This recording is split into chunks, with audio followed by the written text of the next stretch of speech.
Hello. Thank you so much for joining me today. How you doing? We got a spicy one. 6 lies America told me about Europe. Damn. By International Carl. Check them out, link down below. This video kind of popped off. 471,000 views.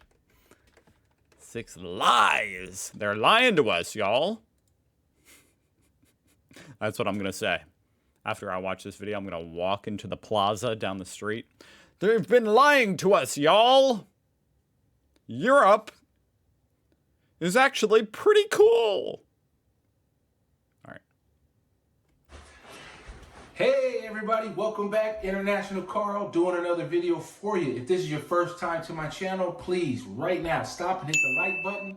Consider subscribing, and as always, hit me in the comment section. You know what? Boom. Because those that have subscribed to my channel know that I'm always active. How am I supposed to drop a comment if I haven't even heard what you have to say yet, man? That's the only criticism I'm giving. Let's go.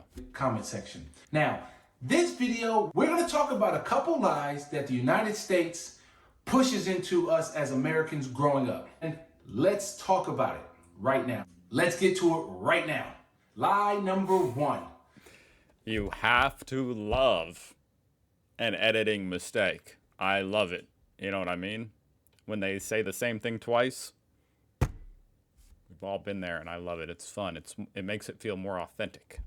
This one is a funny one to me because in the United States, it's always, I don't care if you're a Democrat, I don't care if you're a Republican, I don't care if you're independent, I don't care where you're at on the political spectrum. You're always going to have a politician telling you that they hate our freedoms, our freedom of religion, our freedom of speech, our freedom to vote and assemble and disagree with each I don't think Bush was talking about Europeans here, but other.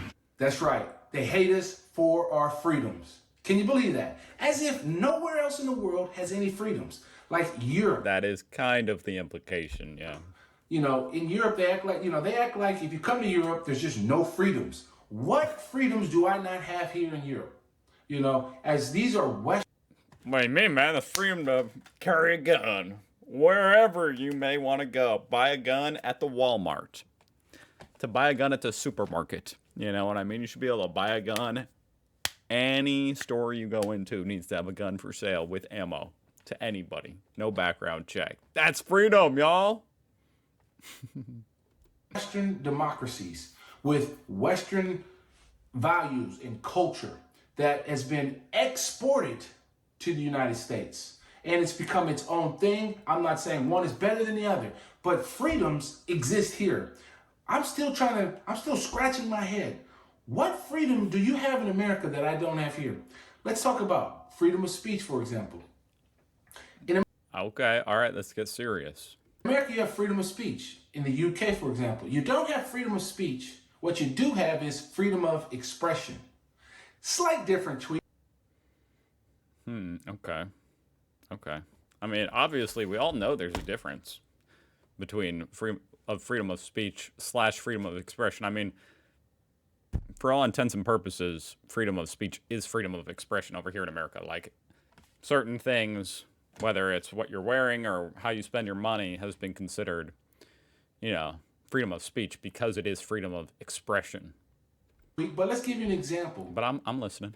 In America, you can be as racist as you want to somebody. You can walk up to me, walk up to any black person and say the N-word all day long if you want. Yep. But in the UK, you really couldn't do that because at some point you will cross a fine line of inciting racial hatred. Exactly. I mean, there is a little bit of a gray area where if you're doing it in like a threatening way, implying violence or impending violence here in America, then actually it starts to get a little bit gray. Like, the person can defend themselves, meaning like punch you if you are it gets a little bit gray. But for the most part, yeah, absolutely, he's right.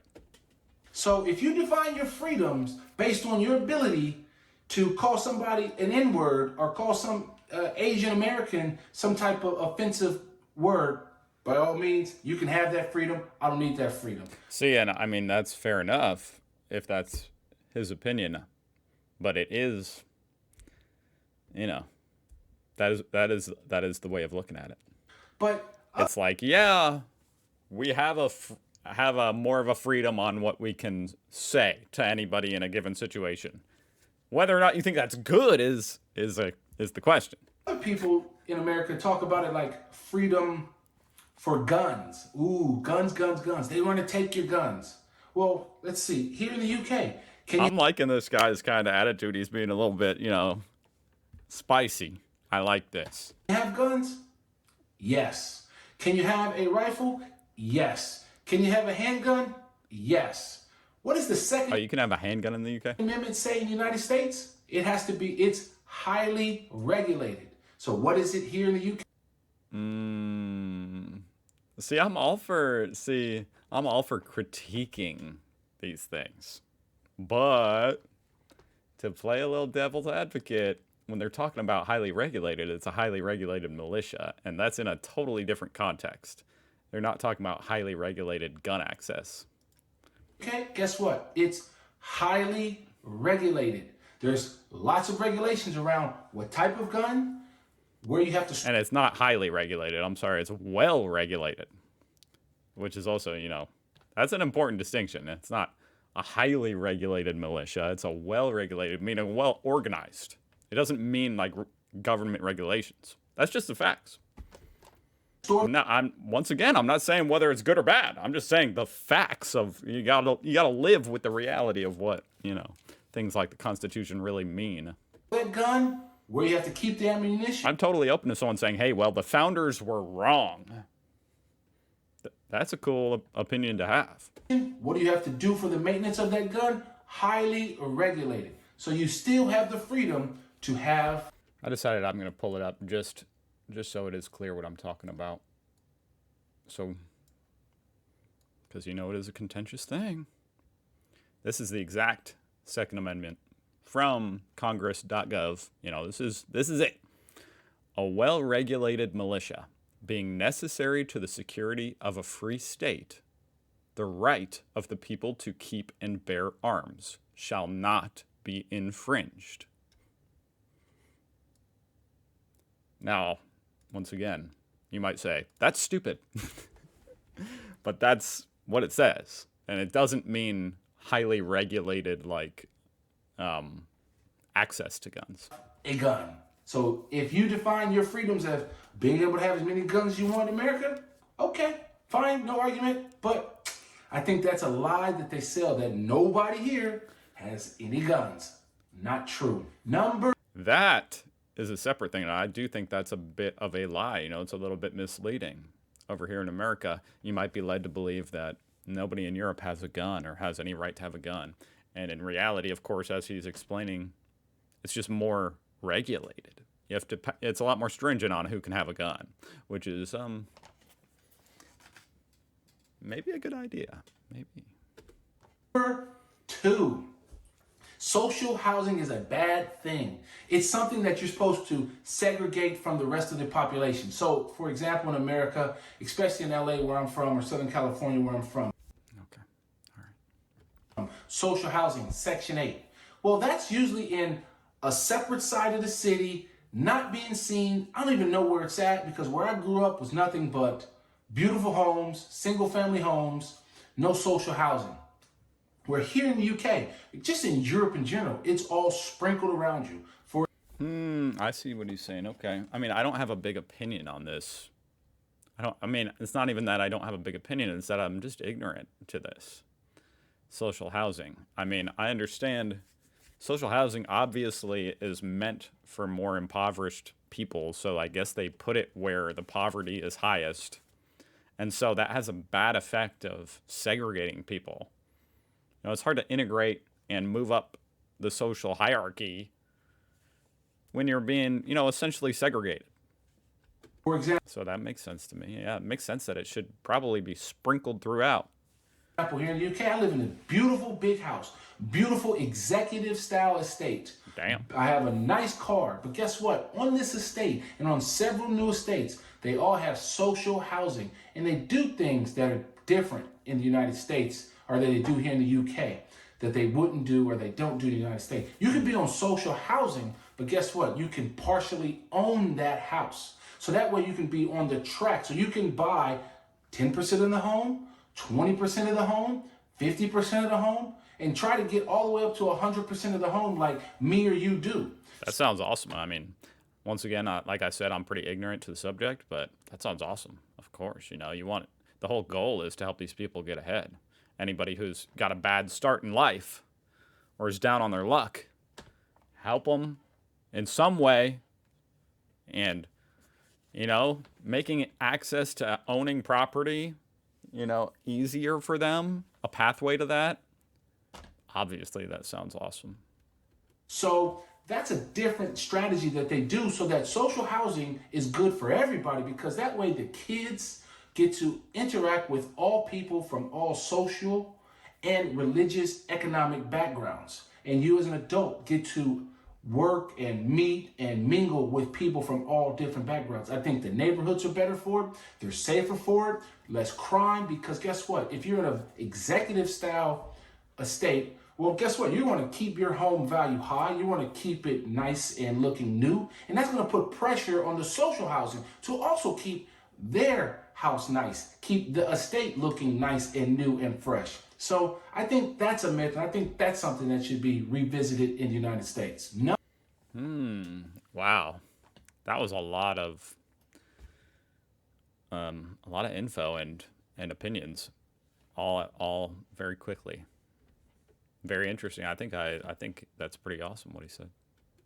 Number 3, in America they teach you this, that somehow being a hard worker means coming in early, staying late. I do think that's bullshit. Straight up. And it's not so much about, like, yeah, I guess that means you're a hard worker, but being a good worker, I don't think a good worker means you come in early or stay late. I think that's stupid. I think it's a contract between you and the employer, and you should. Are they doing extra on their side of the contract? Probably not. I doubt that they're just like, hey Ryan, we bumped up your pay this period $5 an hour because we had some extra profits this quarter. I mean, they do. Of course, businesses do pay out bonuses to some employees and stuff, and that's cool. Anyway, I guess, yeah, I guess it depends on your whole situation. But in general, if you're trying to, really get a good name for yourself to where maybe you'll get promoted. But I think that's stupid. You shouldn't have to do that. You shouldn't have to come in early or stay late to get promoted. It should be about the quality of work you do during your hours that you're expected to work. Never take any vacation, and definitely don't call in sick. That is like the biggest mistake you could ever make. Faux pas. It is crazy how the stigma of calling in sick in America, that's crazy. It's crazy to me. Doesn't make any sense.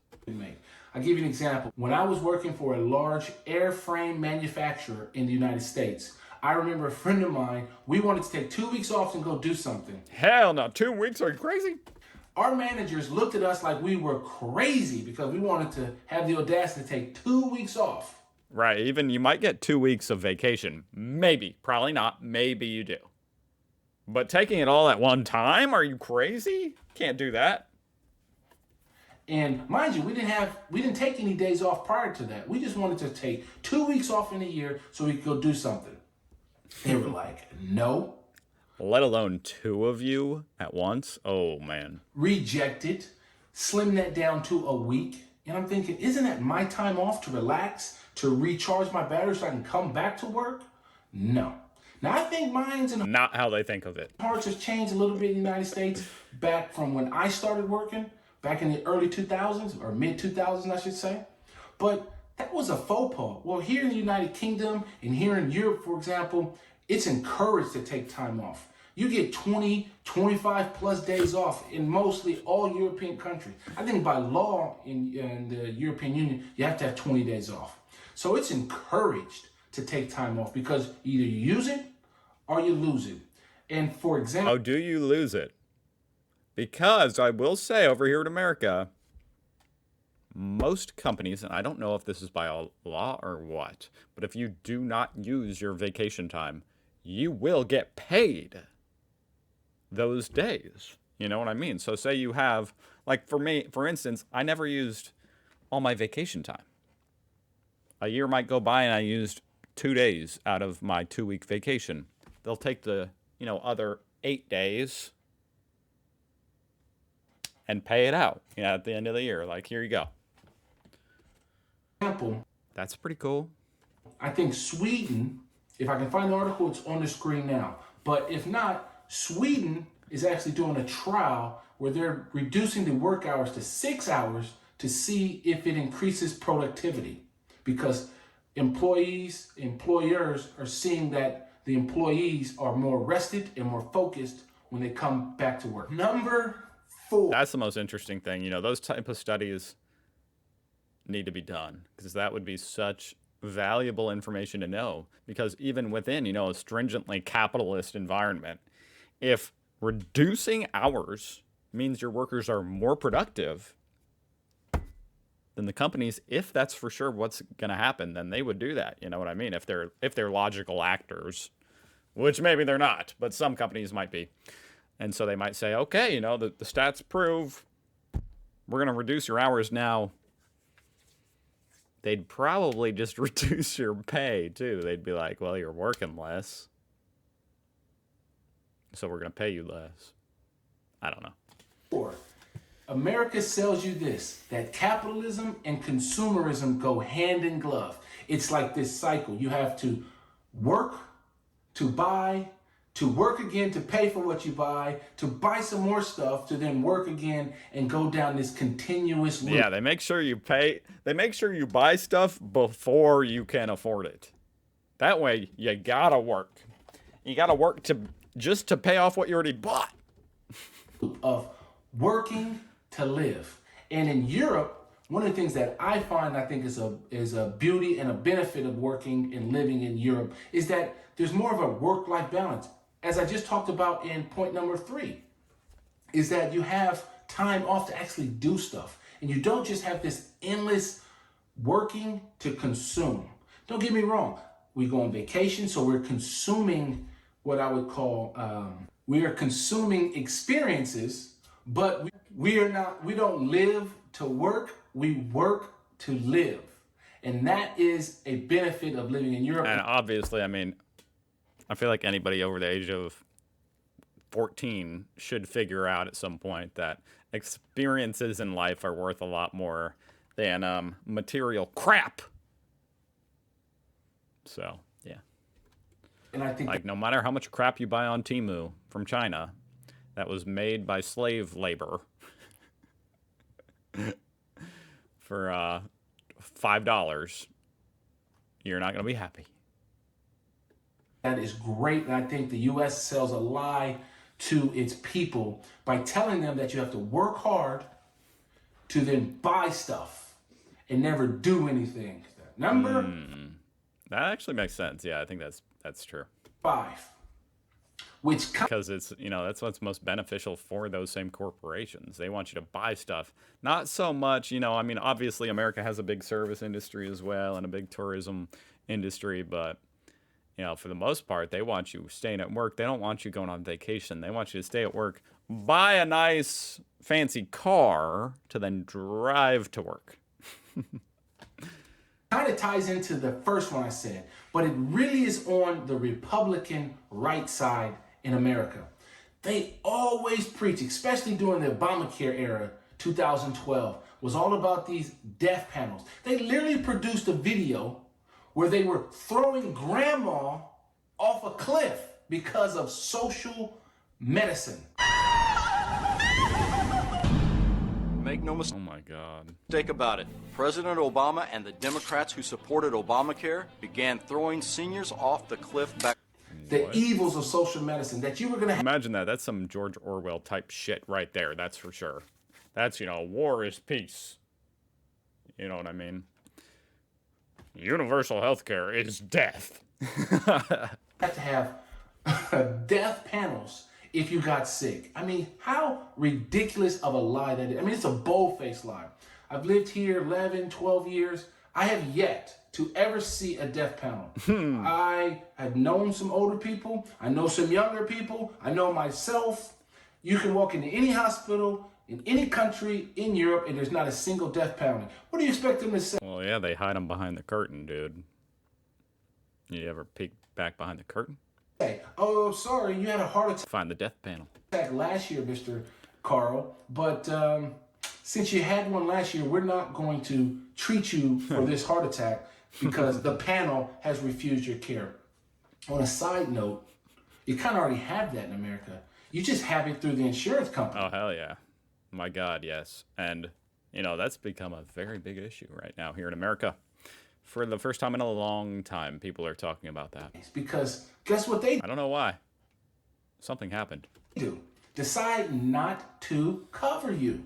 They say, it's a pre-existing condition. I don't think you can do that anymore. But they'll say that, or they'll find a way to deny coverage. They'll make it so high to cost to do it that you have to do it out of pocket. And guess what? Now you're bankrupt. So that loops right back to number one. I mean, it's crazy because that's their incentive. Their incentive as a profitable business is just to deny as much as they can, and they do. Not too surprising, How are you given the system. free if you have to live with the pressure of going bankrupt and not being able to pay your bills? Because guess what? You have the audacity to break your hip, get sick. I don't know. You pick it. So those are the 5 things that I think that the United States lies or misleads its people on purpose to further whatever big business or whatever political agenda that they have to the people. Like propaganda. There's some propaganda for sure. I'm going to leave you with a bonus one, Oh, bonus. which is kind of strange if you look at it. Because number 6 is this. In America, every day, all students around the nation get up every morning and say the Pledge of Allegiance. You pledge yourself and align yourself to the United States flag and to the republic for which it stands. Now, that's not something that's common in Europe. In many Western countries, I don't know of any. You know, the Pledge of Allegiance, it's interesting he mentions that. It is a weird thing. Don't get me wrong. Like, I always thought that. It feels obviously very nationalist, but it also feels like something from the past. You know, like if that was invented today as an idea, hey, you know, maybe we should have all the students get up and pledge their allegiance to the flag. No, that would not have passed whatever regulations to do that. The only reason we still do it is because it's a thing from the past, which just is it's just interesting because it's like a fossil from the past. You know, it goes to the mindset of old America, you know.